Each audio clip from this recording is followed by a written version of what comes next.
healing using the 3 Bs.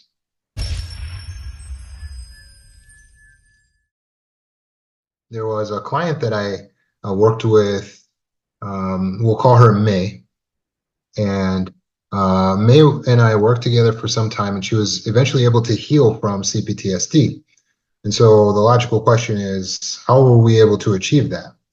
Well, we focused on the 3 Bs, which are the beliefs, the bias, and the behavior.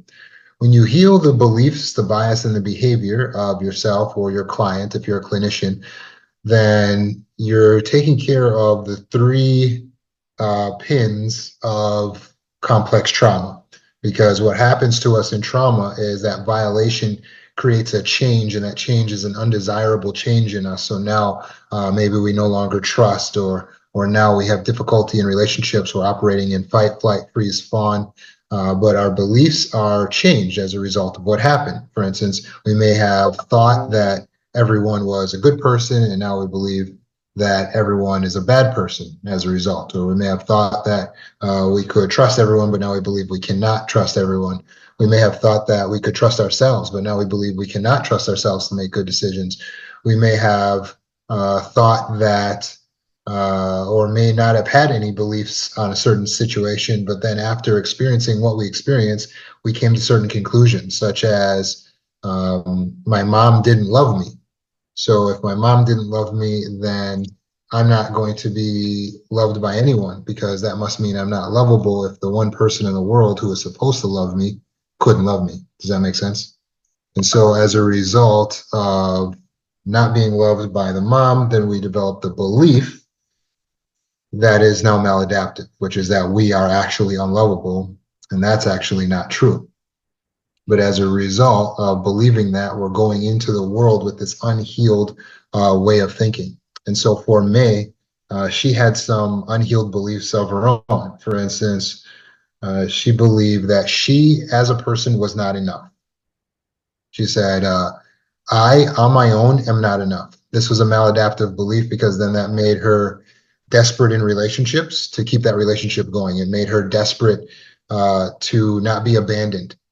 Of course, as would be predicted, she had abandonment in her childhood growing up.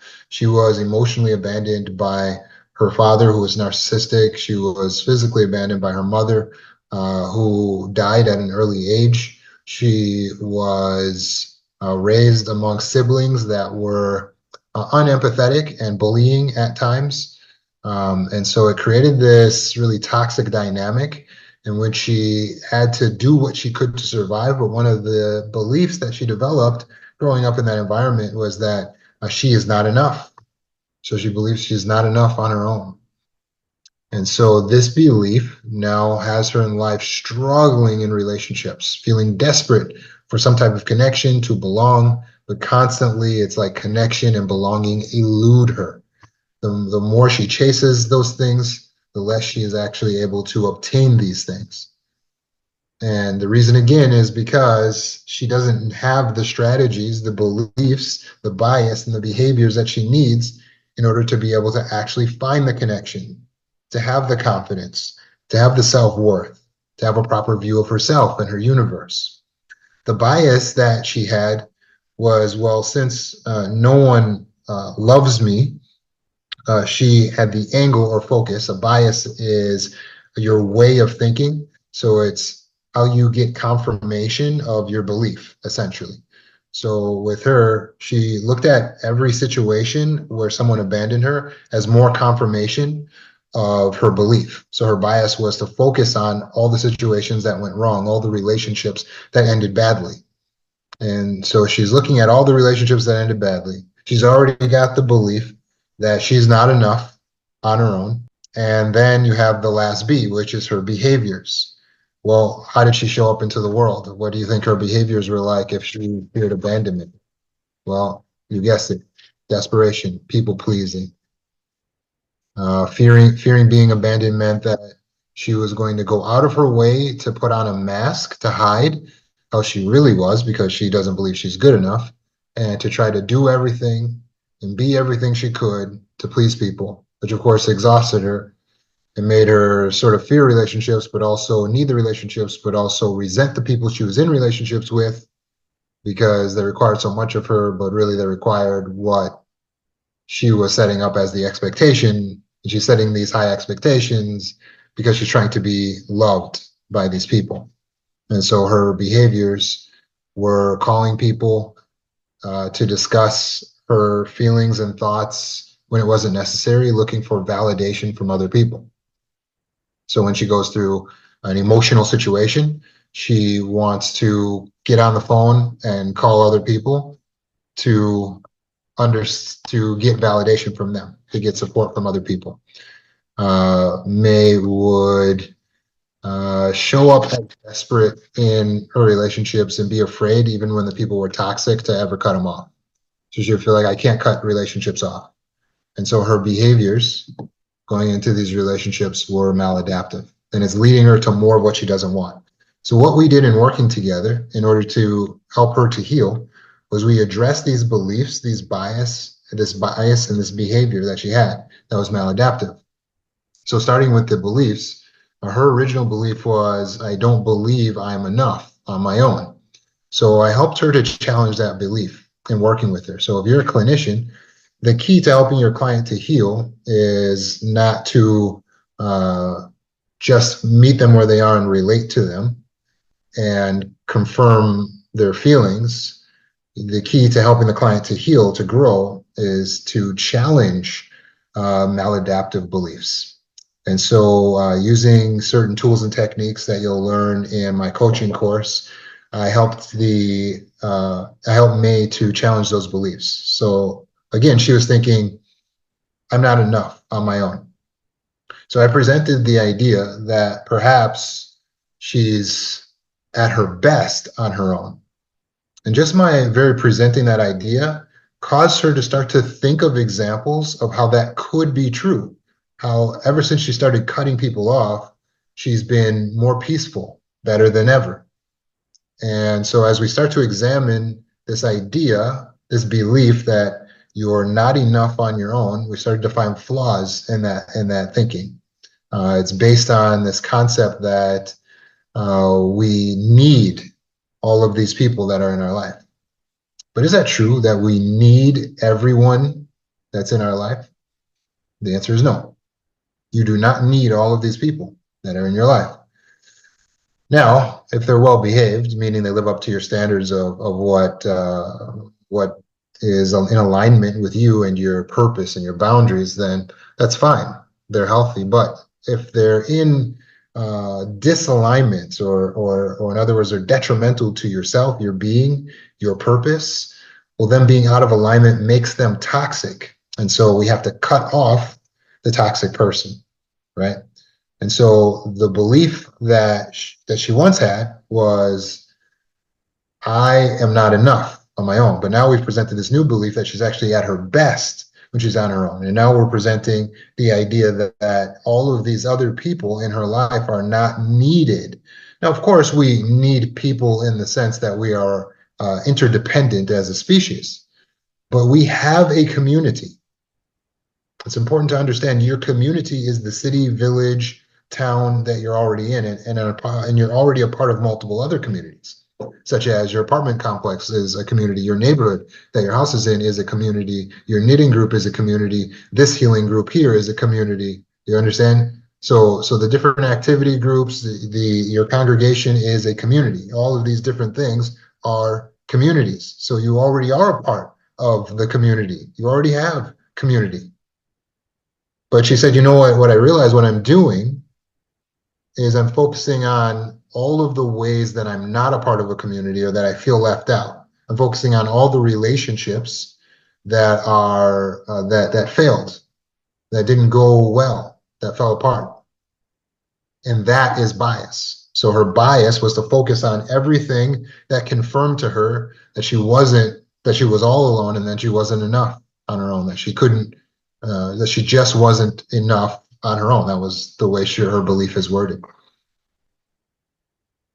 But I asked her to address it as if she's talking to her daughter. If your daughter said to you, I'm not enough on my own, I'm desperate and dependent on my friends. What would you say? And she was able to come up with a few kind things she would say to her daughter, such as, you are enough just as you are. Other people don't necessarily know more than you about what's good for you. So you're not reliant upon everyone else. Furthermore, you have a community of people that love you. And when we start focusing on that community that does love us, the people that did help us, that did father us, that did mother us, that did give to us, when we start focusing on the communities that we already are a part of, then we're not in the lack, we're now in the abundance. Now we've changed our bias. And so when she started to do that, she started to think about all the people that she does have and did have at a time. And she could see that she was not really as alone as she likes to convince herself she is. It was just a maladaptive belief. I'm alone, I have no one, and I'm not enough alone. I'm alone and I have no one, I'm not. She just keeps telling herself that since she was a little child. Because at a time, that was what she had to believe in order to survive. But now as an adult, she doesn't have to hold on to that old way of thinking. The reality is, yes, for a little girl, you need that family to survive. But for a full grown woman, you don't need your brothers and sisters anymore. You don't need your mom and dad anymore to survive. So if they are toxic or abusive, it's actually in your best interest to cut them off. You will do better in your survival to cut them off. And that's law number one in the 12 laws to healing, to cut off what is toxic. And so you can see as we change that belief and we change the bias, so she started to focus instead. This is the bias. She's focusing instead on all the examples of ways that she is okay, that she is enough, and that she already does have community. She's already starting to heal. That third part is the behavior. She had to change her behavior. So that means she had to stop calling people every time she wanted someone to soothe her. She needed to learn to soothe herself. That means talking to yourself in a way like you're a mother to your own self. It's going to be okay. It's going to be okay. You got this. Everything is fine. It's over now. It's over. It'll be okay. You're fine. That's soothing. This is how we're supposed to speak to ourselves in our brain all the time when we feel distressed. We're supposed to soothe ourselves, not look for someone else to soothe us. So instead of jumping on the phone every time something emotional happens, May had to learn to just meditate and speak to herself, self-talk. Even give yourself a little hug, put your hand on your heart, or do tapping to self-soothe. Bring yourself back to homeostasis. In addition, she needed to stop people pleasing. And so I taught her all about how to be mean, how to be a meaner person. And obviously I'm using hyperbole to say that you have to be mean to not be a people pleaser. But what happens with people pleasers is they think that just being assertive and just having boundaries will be mean. And so they're afraid to cross into that territory. So I teach, be mean. And then when they cross into the territory, they realize it's not mean at all. There's nothing mean about just saying, excuse me, you're sitting too close. Excuse me, I only have 15 minutes today. Oh, I gotta go. Oh, no, I'm not going to be able to help you with that. No, I'm not going to be able to babysit for you. I don't like you coming over to my house unannounced. If you don't mind, if you please call me or text me ahead of time. Does that mean? And if you think it's mean, that's fine. That's fine. Just be mean. Stop being afraid.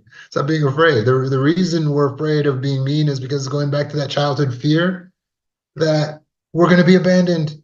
We're going to be rejected. We're not going to be a part of the community. We're not going to be liked. People won't like us.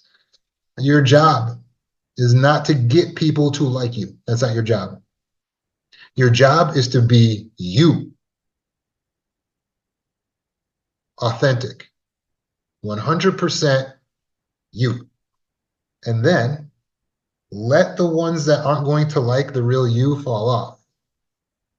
And let the people that are drawn and naturally attracted to the real you stick. That's all. That's a natural process. And you don't have to try at that. You just got to be you. And that means being real. And that means being mean. And in that process, you'll realize it's not mean at all. It's actually the most loving thing you can do to communicate to someone, to let them know what they need to do to stop being so irritating to you. That's a loving thing. Even with your children, minor children, it's loving to teach them to stop being so unlikable. You think that you're being loving. Oh, I don't want to discipline them. I don't want to discipline. I don't want to say anything disapproving. That's not love. That's hating your children. You hate them and you're making them into someone that you will hate. You will hate being around a child that you don't discipline, that you don't tell them, hey, I don't like that. That's not appropriate. This is how you should do it. This is how you should be. This is how you should act. You're gonna hate being around that child. So we got to set boundaries. Adult children too. Oh, but it's my daughter's all I have. My 27-year-old daughter's all I have. Set boundaries. You got to teach her to be a person that you actually like being around. Otherwise, she's going to disregard your feelings because you're disregarding them. Does that make sense?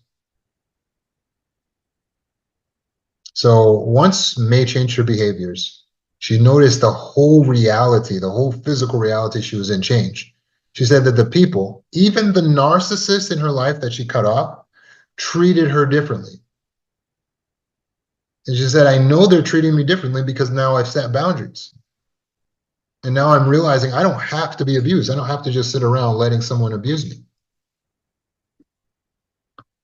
Look at that. It was that simple. She just needed to not be afraid to be authentic. She needed to change the behaviors. And that became easier when she changed the beliefs and the biases as well. It's all three. But when all three are changed, what happens?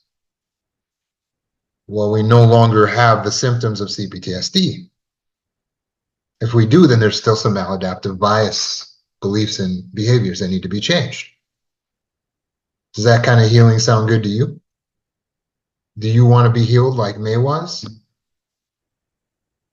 Do you want to live in your authenticity like May does now?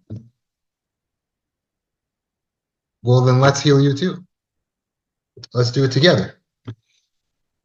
Go ahead and take a moment and just meditate on one example, and we'll work together here as a group. One example of a belief that you feel may be maladaptive, that's holding you back. It's a belief that's causing you to keep acting in the way that you're acting that's self-detrimental. Access that belief. Go deep, access that belief, and type it into the comment section, and we'll work on it together. You're looking for one maladaptive belief that you're subconsciously still holding on to. So we have, I'm not smart enough. Very good. So that's a detrimental belief, right? I'm not smart enough. Because from that frame, I'm not smart enough, we're talking to ourselves in a way that we would never speak to a child. It's a very detrimental, very negative way to speak to ourselves, isn't it? So let's change that to how we would speak to a child. What would you tell a child? Would you say to a child, you're not smart enough? What would you say to a child? You might instead say something like, you're brilliant. Okay. So let's change that talk. Let's see who said this. Holly, let's change that talk from I'm not smart enough to I'm brilliant. Okay. No matter how smart we are, there's always someone smarter. So walking through life saying I'm not smart enough is a waste of time. There's always someone smarter in some way, shape, or form, but in your own way, you are brilliant. So write that down and say that to yourself. In my own way, I'm brilliant. In my own way, I'm brilliant. In terms of smarts, I'm capable of learning anything I don't know. I'm capable of learning anything I don't know. That's your new belief. So let's adopt a new belief. For your bias, I want you to look for proof of those new beliefs that I gave you. Gretchen, I'm not respected. Maybe it comes down to a deeper belief of I'm not worthy of respect or I'm not respectable. So I'm not respected. I'm not worthy of respect. I'm not respectable. I don't know how to get respect, right? That's a detrimental frame. But would you say that to a good friend that you're advising? Would you say, you're not very respected. You're not respectable. You're not worthy of respect. You don't know how to get respect? No. If we wanted to build up a friend, a good friend of ours, what might we say? We might tell them, you are worthy of respect. You're worthy of respect. Yeah, you're worthy of respect. But not everyone's going to respect you because there is no human who has ever lived who is respected by everyone. There's been no president that's respected by everyone, no no politician, no religious figure. Even Jesus wasn't respected by everyone. Even God is still not respected by everyone. There's people even right here, right now, who don't respect God. So if God is not respected, then you must recognize that even you will not be respected by some, and that's okay. But it doesn't mean you're not respectable. It doesn't mean you're not worthy of respect. So your new belief is, I am worthy of respect regardless of how people treat me. I am worthy of respect regardless of how people treat me. And then you want to look for bias or confirmation of that new belief.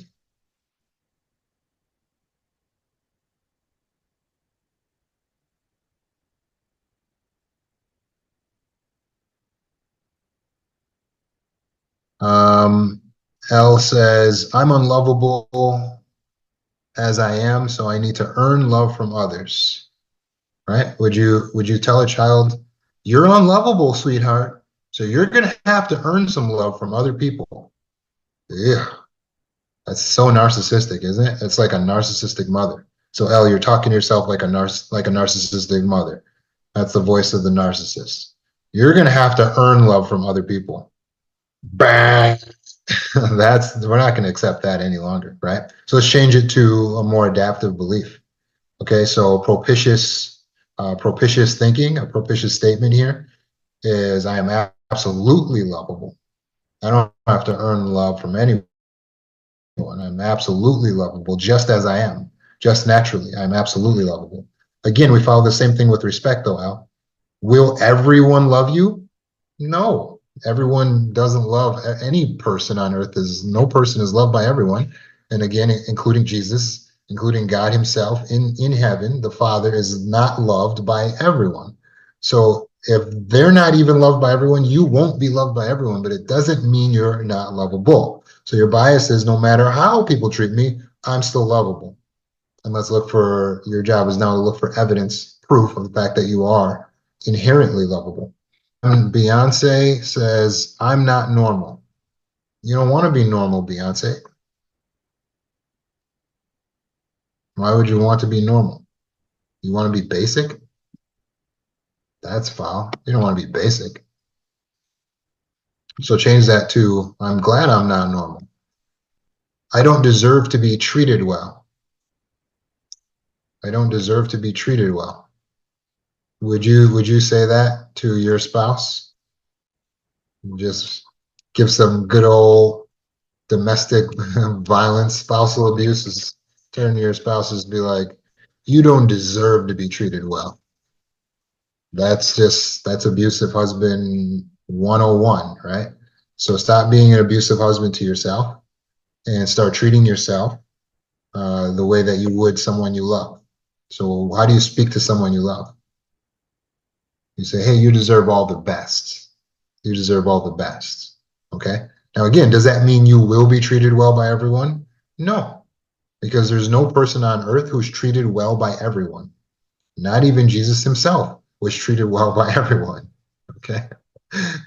Even God in heaven is not treated well by everyone. You get the pattern here? But regardless of how I'm treated,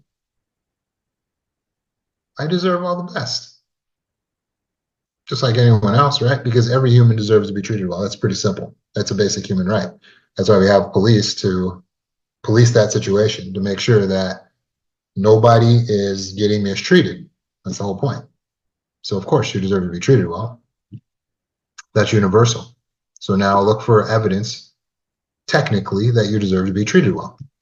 Don't worry about the feeling. Look for the technical, logical evidence and then stay there. I always have to explain myself. Let's switch that 100% to the total opposite. I never have to explain myself. I rarely need to explain myself. To who? Julie, to who? Are these the people that are paying your bills? You know what I mean? If they're not if they're not mothering, fathering you, paying all your bills, well, why are you explaining yourself to them? You don't need to explain yourself to anyone. You can just sit just silent. Just, hey, why did you do that, Julie? And you just be like, it's like that. Try it. Try the behavior. Practice that and see what happens. You'll be surprised. Your whole world actually doesn't fall down. Give people the minimal amount of information. Minimal. Like one sentence, less than 5 words. Sorry, I'm late. Where were you? I apologize. Won't happen again. See that? No explanation. No explanation given. Why? Because you never have to explain yourself. That's your new belief. I never have to explain myself.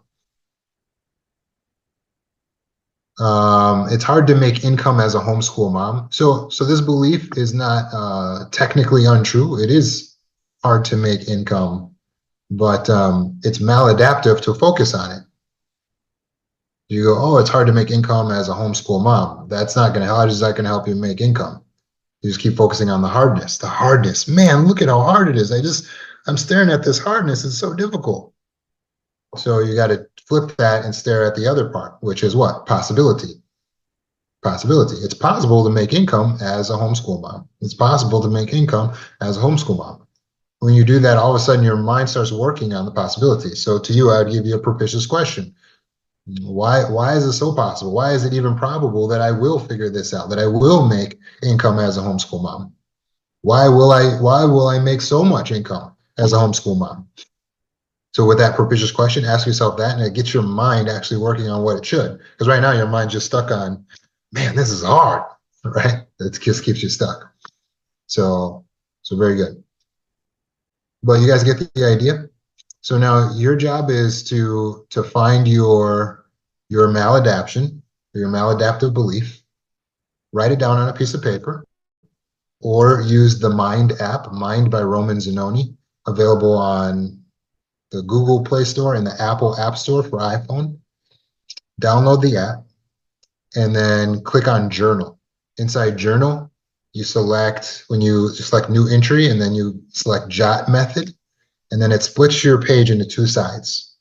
On the left-hand side, you're going to write your maladaptive belief. You can label it old beliefs. You're going to write your old beliefs on the left-hand side. And then I want you to stand up, stretch, grab a drink of water, and come back, and I want you to pretend it was your adult kid is telling you that they have this belief, and I want you to coach them out of it. I want you to correct their thinking.